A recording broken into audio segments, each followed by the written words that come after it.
Hello everyone, welcome back to our channel Vipeet Space Lab.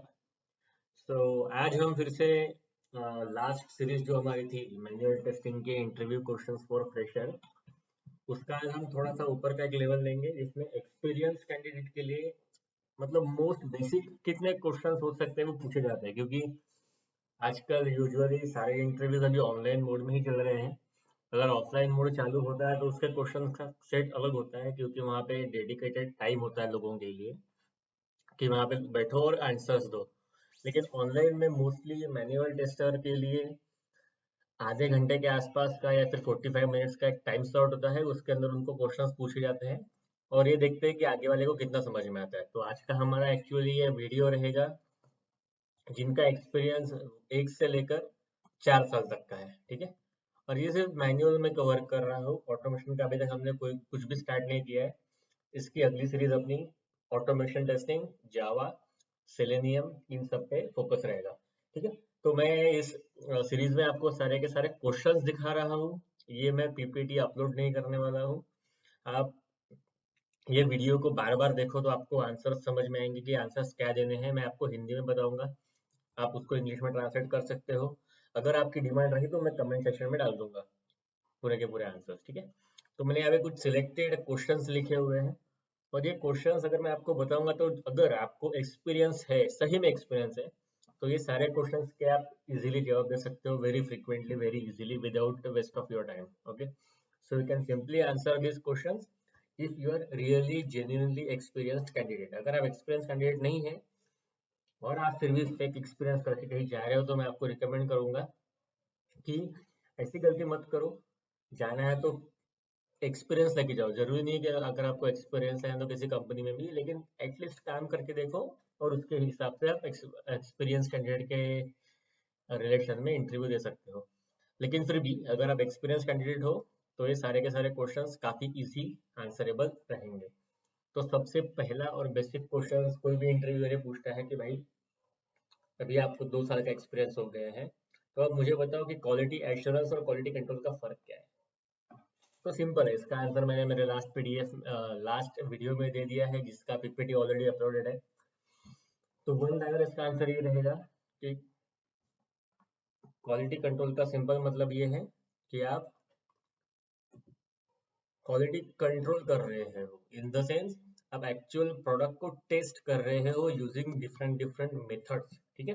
आप test कर रहे हो, टेस्टिंग एक्चुअल करना और एक्चुअल प्रोडक्ट में बग निकालना, उसका क्वालिटी इंप्रूव करना, इसको कहते हैं क्वालिटी कंट्रोल, क्योंकि you can control the quality of the product.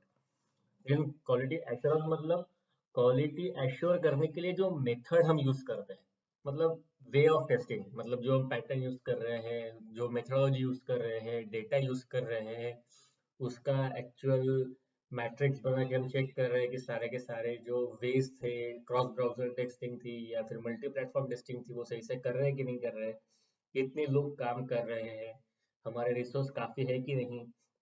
ये सारे जो पैरामीटर्स हम चेक करते हैं उसको कहते हैं क्वालिटी एश्योर करना। और क्वालिटी कंट्रोल करना in the sense quality control करने के लिए जो भी हम टेस्टिंग कर रहे हैं, एक्चुअल टेस्टिंग, उसे कहते हैं क्वालिटी कंट्रोल। सिंपल है, दैट्स इट। अब ये बहुत ही इजी क्वेश्चन कोई भी पूछेगा कि भाई अगर मेरे जैसा एक इंटरव्यू रहा तो सबसे पहला तो क्वेश्चन ये पूछेगा कि tell me about software testing, ठीक, and why the software testing is required, just tell me. क्योंकि अगर आप इस दो क्वेश्चंस के अगर आंसर दे पाए तो मैं आपको समझ लूंगा कि आपने टेस्टिंग पहले की है या आप झूठ बोल रहे हो। It's very easy to figure out if the person is really experienced और इज फेकिंग। तो बेटर है कि जो मैं आपको आंसर बताऊंगा वो उनको बताओ। सॉफ्टवेयर टेस्टिंग क्या होता है, तो आप एक बात हमेशा ध्यान रखो, सॉफ्टवेयर टेस्टिंग का मतलब सिर्फ सॉफ्टवेयर टेस्ट करना नहीं होता है। सॉफ्टवेयर टेस्टिंग का सबसे पहली प्रायोरिटी होती है सॉफ्टवेयर में बग फाइंड आउट करना, finding the bugs into the software and making sure that the quality of the software is up to the mark. It is called as software testing. Simple है, क्योंकि हमें software की quality up to the mark रखनी है, software से ज्यादा bug निकालने हैं। Obviously no software is bug proof, but still but still our job is to find the bugs, defects from the software so that Actual customer or the end user who is using the software should not face that particular issue in their environment. Clear cut है। तो मतलब हम जो bug यहाँ पे find कर रहे हैं, हमारा प्रोडक्ट मतलब हमारे टेस्टिंग का मेन मोटो यही है कि जो कस्टमर या फिर एंड यूजर यूज करेगा उसको कोई भी बग ना दिखे, हमारा सॉफ्टवेयर सिक्योर्ड रहे, हमारा सॉफ्टवेयर बीच बीच में ब्रेक ना हो। अगर हम कोई वीडियो सॉफ्टवेयर बना रहे हैं तो हमारा वीडियो स्ट्रीमिंग में अटके ना, हमारा ऑडियो प्रॉपर रहे, कोई भी आके हैक नहीं कर पाए। तो ये सारी चीज़ों को एश्योर करने के लिए जो क्वालिटी कंट्रोल यूज करते हैं, मतलब जो मेथड्स हम यूज करते हैं सॉफ्टवेयर टेस्टिंग कहते हैं। ठीक है, तो what are the main categories of software, मतलब ये हाई लेवल पूछ रहा है। दो प्रकार के सॉफ्टवेयर टेस्टिंग के कैटेगरीज होते हैं, पहला होता है फंक्शनल टेस्टिंग, दूसरा होता है नॉन फंक्शनल टेस्टिंग। सिंपल है, फंक्शनल में हम एक्चुअल प्रोडक्ट का सॉफ्टवेयर का फंक्शनलिटी चेक करते हैं, actual functionality of the software. और उसमें होता है, देखो अभी मैं यहाँ पे क्या कर रहा हूँ, ये क्वेश्चन, ये क्वेश्चन, ये क्वेश्चन और ये क्वेश्चन कवर कर रहा हूँ। ठीक है, तो अभी what are two main categories हमने अभी देखा, एक होता है फंक्शनल, एक होता है नॉन फंक्शनल, करेक्ट। और ये भी हम कवर कर लेंगे। ठीक है, इसके साथ साथ ये दोनों भी हम कवर कर लेंगे। ठीक है, तो फंक्शनल टेस्टिंग में कौन सा फंक्शनल मेथड्स आते हैं, सबसे पहला आता है, सबसे पहले होता है यूनिट टेस्टिंग, जो करता है डेवलपर। अगर मैंने कोई, ये फंक्शनल की बात कर रहा हूँ, नॉन फंक्शनल की बात बाद में करेंगे। फंक्शनल में क्या क्या होता है, यहाँ पे मैं लिख लेता हूँ आपको दिखाने के लिए, एक नई स्लाइड बना लेंगे, कोई दिक्कत नहीं, आप स्क्रीनशॉट ले लेना बाद में। ठीक है, तो सबसे पहला टेस्टिंग होता है अपना, इसको हम कहते हैं यूनिट टेस्टिंग। यूनिट टेस्टिंग का काम ही ये होता है कि जब कोई डेवलपर कोड लिखता है तो वो कोड उसके लेवल पे सही चल रहा है कि नहीं, और जो उसकी बेसिक रिक्वायरमेंट थी वो फुलफिल हो रही है कि नहीं, इसे कहते हैं यूनिट टेस्टिंग। ठीक है, यूनिट टेस्टिंग के बाद आता है FAT, मतलब फंक्शनल एक्सेप्टेंस टेस्टिंग। इसका मतलब क्या होता है, यूजुअली क्या होता है कि जब एक डेवलपर ने कोई प्रोडक्ट का एक कोड लिखा, वो उसके लेवल पे तो सही चल गया, ठीक है, इस लेवल पे वर्किंग। लेकिन अभी क्या हुआ है, ये कोड जो है वो एक्चुअल जो टेस्टर होता है, क्योंकि टेस्टर का एक्चुअल काम क्या होता है, एक तो उसको करना है SIT, मतलब सिस्टम इंटीग्रेशन टेस्टिंग करना होता है, या फिर उसको एंड टू एंड टेस्टिंग करना होता है, या फिर उसको रिग्रेशन टेस्टिंग करना होता है। ठीक है, लेकिन ये दो काम करने के लिए स्पेशल टीम होती है कुछ कुछ कंपनी में, कुछ कुछ कंपनी में FAT भी QA को ही करनी पड़ती है। ठीक है, तो जैसे ही डेवलपर ने यूनिट टेस्टिंग का कोड चेक किया, उसके बाद हम करते हैं फंक्शनल एक्सेप्टेंस टेस्टिंग, मतलब ये कोड तो यहाँ पे चल गया, लेकिन जो फंक्शनैलिटी वर्क करनी चाहिए थी इस कोड से वो सही से चल रही कि नहीं। अगर ये भी वर्किंग है तो उसके बाद आता है एक्चुअल टेस्टर के पास कोड। वो क्या करता है, जो इसने एक मॉडल बनाया, समझ लो मॉडल 1 का कोड, और एक किसी और डेवलपर ने मॉडल 2 का कोड बनाया, तो ये दोनों मॉडल्स का कोड मर्ज करके सिस्टम इंटीग्रेट करते हैं, मतलब एक सॉफ्टवेयर का एंड टू एंड फ्लो जैसे। समझ लो दो मॉडल्स है अपना, एक मॉडल है रजिस्ट्रेशन प्लस लॉगिन। ठीक है, तो ये दोनों मॉडल्स को हमने चेक किया SIT में, सिस्टम इंटीग्रेट करके चेक किया। अगर ये वर्किंग है तो हम पूरा एंड टू एंड, मतलब रजिस्ट्रेशन, लॉगिन, लॉग आउट, सारे के सारे जो यहाँ पे फ्लो रहेगा एंड टू एंड, डेवलप मतलब इंस्टॉलेशन से complete registration, log out, login सब कुछ करने तक, उसे कहते हैं एंड टू एंड टेस्टिंग। अगर ये भी सही से चल रहा है तो एक फाइनल राउंड आता है रिग्रेशन का। रिग्रेशन में ये हम ये देखते हैं कि जो लास्ट ईयर जो प्रोडक्ट हमने बनाया था, जिसमें अभी हम कुछ एडवांसमेंट लेके आ रहे हैं, फॉर एग्जांपल लास्ट ईयर हमने एक होम पेज बनाया था, ठीक है, उसके बाद एक सर्च पेज बनाया था, उसके बाद समझ लो कोई एग्जांपल, हाँ एक लोगो डाला था। ठीक है, ये हमारा लास्ट ईयर का कोड है। लेकिन हमने इस ईयर में क्या किया, समझ लो हमने इसमें रजिस्ट्रेशन का एक कोड डाला है और एक लॉगिन का कोड डाला है। ओके, तो अभी हमने क्या किया, अभी हमने ये दो मॉडल चेक कर लिए as a part of end to end new product development, ये हमने चेक कर लिए। लेकिन अगर ये हमने चेक करके डायरेक्ट रिलीज कर दिया तो हो जाएगा क्या, नहीं क्योंकि हमें ये भी देखना पड़ेगा कि ये जो दो मॉडल्स चेक हमने बनाए और चेक किए हैं, उसके साथ साथ जो मेरा पुराना फीचर था वो भी सही से चल रहा है कि नहीं चल रहा है। अगर वो सही से चल रहा है तो हम ये पूरा का पूरा प्रोडक्ट रिलीज कर पाएंगे, करेक्ट। तो ये पुराने फीचर्स को चेक करने के लिए हम कहते हैं रिग्रेशन टेस्टिंग। तो रिग्रेशन हो गया और एंड टू एंड हो गया। एंड टू एंड में मोस्टली इसमें क्या होता है, इसके बाद भी हम फिर से एंड टू एंड करते हैं, इसे कहते हैं एनपीडी टू रिग्रेशन, मतलब इसमें न्यू प्रोडक्ट भी करते हैं और ओल्ड प्रोडक्ट का भी feature, sorry, new product development जो किया है वो और ओल्ड प्रोडक्ट जो डेवलप था ऑलरेडी उसका मर्ज करके टेस्टिंग करते हैं। इसमें हो गया, ये हो गया न्यू प्रोडक्ट का, न्यू फीचर का एनपीडी, एंड टू एंड, ठीक है। ये दो डिफरेंट डिफरेंट पार्ट है, तो ये आ गया पूरा का पूरा फंक्शनल टेस्टिंग में। और अभी नॉन फंक्शनल का मतलब होता है जिसमें हम फंक्शनैलिटी चेक नहीं करते, लेकिन हम इसमें कॉम्पेटिबिलिटी देखते हैं, स्केलेबिलिटी देखते हैं। फॉर एग्जांपल इसमें आ जाएगा क्रॉस ब्राउजर टेस्टिंग आ जाएगा इसमें, उसके बाद इसमें आएगा एपीआई टेस्टिंग आ गया, इसके बाद आ गया स्केलेबिलिटी टेस्टिंग आ गया, इसके बाद आ गया रिलायबिलिटी टेस्टिंग आ गया, ठीक है। इसके साथ साथ सिक्योरिटी टेस्टिंग आ गया, इसके साथ साथ लोकलाइजेशन टेस्टिंग भी आ गया, इसके साथ साथ L10 एंड टेस्टिंग भी आ गया।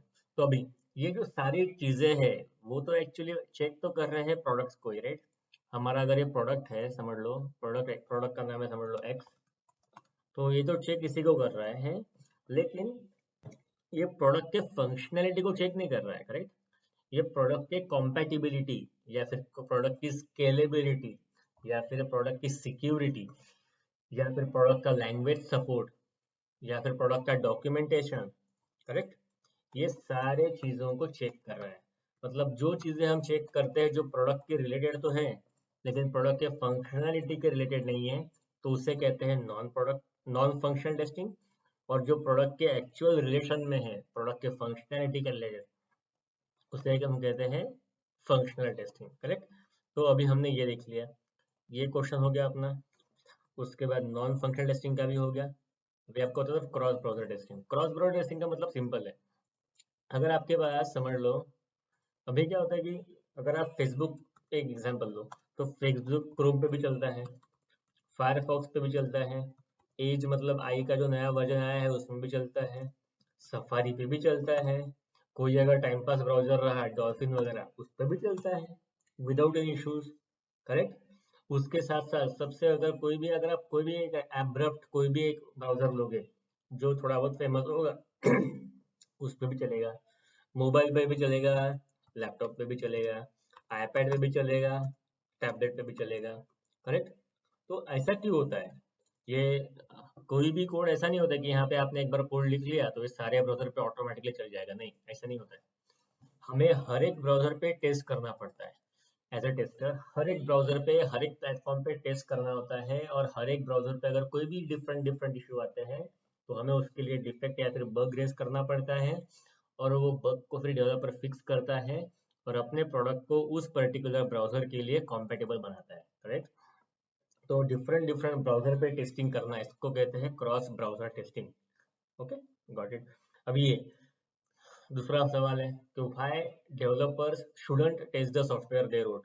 ऑब्वियसली मुझे एक बात बताओ, अगर मैंने आपको एक कोड लिखने के लिए दिया, ठीक है, और कोड ये है कि मैं आपको बोल रहा हूँ कि रजिस्ट्रेशन का एक कोड लिखो और रजिस्टर होने के बाद एक मुझे ईमेल भेजो, ठीक है, और वो ईमेल में रहेगी एक एक्टिवेशन लिंक, और आपको क्या करना है, वो कोड जब लिखोगे तो उसको टेस्ट भी करना है। तो मेनली अगर आप सही में एक्सपीरियंस कैंडिडेट हो तो आपको ये पता होगा कि जब हम कोई कोड लिखते हैं तो कोड ऐसे लिखा नहीं जाता कि एक बार लिखते तो फर्स्ट रन में ही सक्सेसफुल हो जाएगा।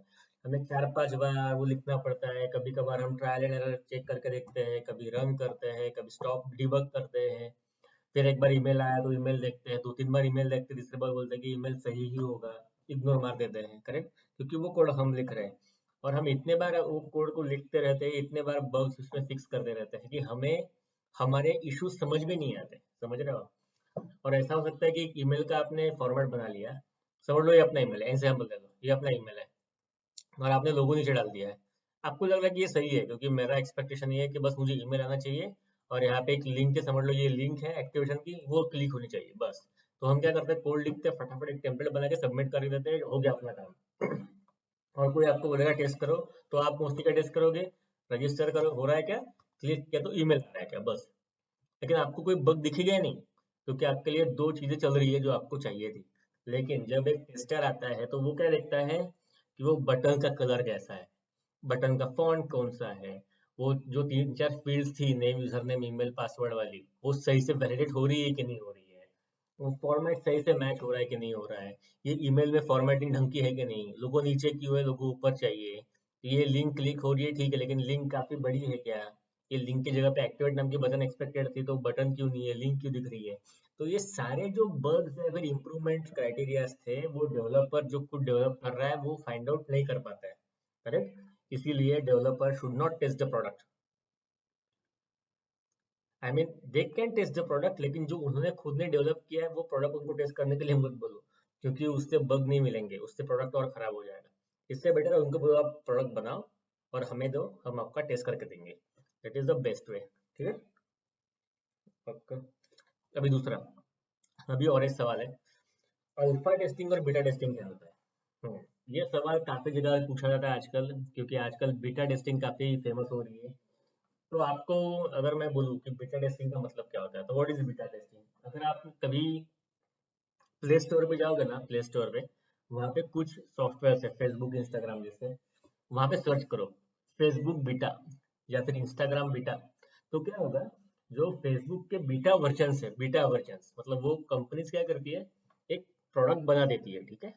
वो प्रोडक्ट में अभी तक फुल फ्लेज डेवलपमेंट नहीं हुआ है, उन्होंने एक नया प्रोडक्ट, एक नया फीचर बनाया और वो फीचर अभी उनको रिलीज करना है सबके लिए, लेकिन सबके लिए रिलीज करने से पहले वो क्या करते हैं, मेजोरिटी ऑफ यूजर्स या फिर maximum number of real users से या फिर रियल कस्टमर से वो फीचर को टेस्ट करवा के लेते हैं। और वो ये देखते हैं कि जब 10 लाख लोग ये सॉफ्टवेयर के फीचर जो हमने बनाया है अभी तक रिलीज नहीं हुआ है, जो हमने सिर्फ एग्जांपल के तौर पे बीटा वर्जन के तौर पे रिलीज किया है, अगर 10 लाख लोग चेक यूज कर रहे हैं तो उनको बेनिफिट मिल रहा है क्या, वो कहीं ब्रेक हो रहा है क्या, हमारे इश्यूज क्या है, वो देखते हैं बीटा वर्जन में, करेक्ट। मतलब कोई भी फीचर एक्चुअल कस्टमर को रिलीज करने से पहले एक्चुअल कस्टमर के कुछ यूजर्स से अपने प्रोडक्ट को टेस्ट करवा के लेना, इसको कहते हैं बीटा टेस्टिंग। और अल्फा टेस्टिंग थोड़ा सा उसी का सॉरी, अल्फा टेस्टिंग उसी का कॉपी पेस्ट है, लेकिन अल्फा टेस्टिंग कब होता है, अल्फा टेस्टिंग होता है प्रोडक्ट रिलीज से पहले इंटरनली कंपनी के अंदर। ये क्या हो गया, एक्चुअल मतलब यहाँ पे 99% फीचर रिलीज हो चुका है, ठीक है, और यूजर एक्चुअल यूजर यूज कर रहे हैं। लेकिन यहाँ पे क्या होता है, जब पूरा का पूरा 100% डन हो गया, 100% डन, लेकिन अभी रिलीज नहीं किया है, ठीक है, बीटा टेस्टिंग हो गई है, यूजर के इनपुट आ गए हैं, मैंने फिक्स भी कर लिए हैं, लेकिन अभी मुझे 100% श्योर शॉट रिलीज करना है। तो उससे पहले कंपनी के अंदर जो डेडिकेटेड एम्प्लॉयज होते हैं, कभी कभार यूजर एक्सेप्टेंस टेस्टिंग वाले यूजर होते हैं या फिर इंटरनल कंपनी के एम्प्लॉयज होते हैं, तो वो क्या करते हैं, वो उस प्रोडक्ट को इंटरनली टेस्ट कर लेते हैं। अगर इंटरनली जो टेस्ट होता है before releasing the software with actual content, उसे कहते हैं अल्फा टेस्टिंग। सिंपल है। Okay, perfect. तो इसका तो आप मुझे आप कमेंट करके जवाब बोलो कि what is the procedure of manual testing, क्योंकि जो सारा मैंने यहाँ पे आपको वो मेंशन किया है वही उसका आंसर है। इसमें हम यूनिट टेस्टिंग से लेके एंड टू एंड टेस्टिंग तक, रिग्रेशन टेस्टिंग से लेके एंड टू एंड टेस्टिंग तक, और उसके बाद user acceptance testing customer level पे, ये सारे वे को हम मैनुअल टेस्टिंग करते हैं। और उसका प्रोसीजर तो मैंने यहाँ पे बता दिया है, ठीक है। ओके। अभी बहुत ही कॉमन क्वेश्चन अभी लोग पूछते हैं कि सबसे बेसिक क्वेश्चन होता है कि व्हाट इज एसडीएलसी और what is STLC, explain in brief. वो क्यों पूछते हैं, ये तो बहुत कॉमन क्वेश्चन है, कोई भी बता देगा, लेकिन इसका पूछने का रीजन ये होता है कि वो जानना चाहते हैं कि आपने सिर्फ रट्टा मारा हुआ है या फिर आपने एक्सपीरियंस लिया हुआ है। क्योंकि जो रट्टा मारता है ना उसके आंसर का एक पैटर्न होता है कि वो एकदम मतलब थ्योरी जैसे पढ़ के बताता है कि हाँ उसके बाद रिक्वायरमेंट गैदरिंग होता है, फिर एनालिसिस होता है, फिर ये होता है, फिर वो होता है, लेकिन उनको वो एक्सपेक्टेड नहीं है। वो ये पूछ रहे हैं कि एस डी एल सी और and S T L C का कंबाइन करके मुझे बताओ कि ये होता कैसे है, ठीक है, इसका वर्क कैसे होता है। तो सिंपल है, मैं आपको यहाँ पे कुछ स्टेप बताता हूँ, आपको समझ में आ जाएगा एकदम इजीली। सबसे पहले अगर कोई भी चीज आपको देखनी है तो हम क्या करते हैं, सबसे पहले उसकी रिक्वायरमेंट लेते हैं, करेक्ट। रिक्वायरमेंट गैदर करते हैं सबसे पहले, गैदर की रिक्वायरमेंट, क्योंकि हमें एक सॉफ्टवेयर बनाना है, उसके लिए ये कलर चाहिए, ये बटन्स चाहिए, ये पेजेस चाहिए, रिक्वायरमेंट गैदर कर ली। उसके बाद हम करते हैं रिक्वायरमेंट को एनालाइज करते हैं, करेक्ट। एनालाइज द रिक्वायरमेंट, एक बार एनालाइज हो गया उसके बाद हम डिजाइन बनाते हैं कि हम वो कैसा रहेगा हाई लेवल पे, करेक्ट। एक बार हमें समझ में आ गया कि ऐसा रहेगा, तो हम उसका फिर प्लानिंग करते हैं। ओके। और प्लानिंग किस किस चीज की होती है? प्लानिंग होती है डीओ की प्लानिंग, एंड प्लानिंग होती है क्यूए मतलब टेस्टिंग की प्लानिंग। करेक्ट। करेक्ट। एक बार प्लानिंग हो गया, उसके बाद मोस्टली कंपनीज में एक आर्किटेक्चर ड्रॉ करते हैं, ठीक है। Architectural drawn,